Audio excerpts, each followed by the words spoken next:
The sweat and the heat are a sign that summer's here, and that means it's time for the sunblock. And if you were outside today, you know that is certainly true. 10 Connects reporter Noah Pransky breaks down 3 myths about sunblock you need to know before you step outside. Take a look. Before the kids are allowed in the pool,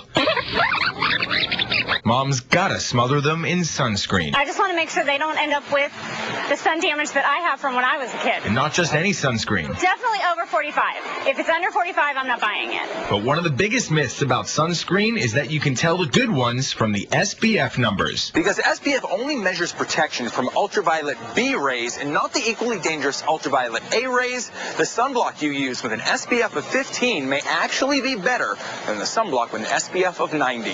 Dermatologists say you need to become a label reader. You want something that has an ultraviolet A blocker as well. So look for that broad spectrum. That's a really good word to look for. Another myth, even if it has UVA, UVB blockers, the more you increase the SPF, the more you're increasing protection. Not necessarily true, though. Even SPF 15 blocks out 92% of UVB rays. And Dr. Forman says that's plenty sufficient. What's more important is to use enough to fill a shot glass each time and to reapply every 2 hours. Maybe even more frequently if you're doing water sports or sweating. A third big myth about sunblock is that they're well regulated by the FDA. Turns out not every product that says waterproof or sweatproof really is.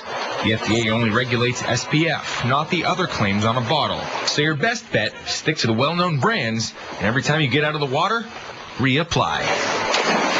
Poolside, I'm Noah Pransky, 10 Connects. Thank you, Noah. Some good advice there. The FDA, by the way, is putting the finishing touches on a new STAR system, which sunscreens will be making those label reading a little bit easier for folks out there in the sun. It will also eliminate words like waterproof, sweatproof, and all-day protection from the bottles, and it will cap the maximum SPF for a sunscreen at 50. The changes are expected to be phased in over the next few years. 2 former Tampa Bay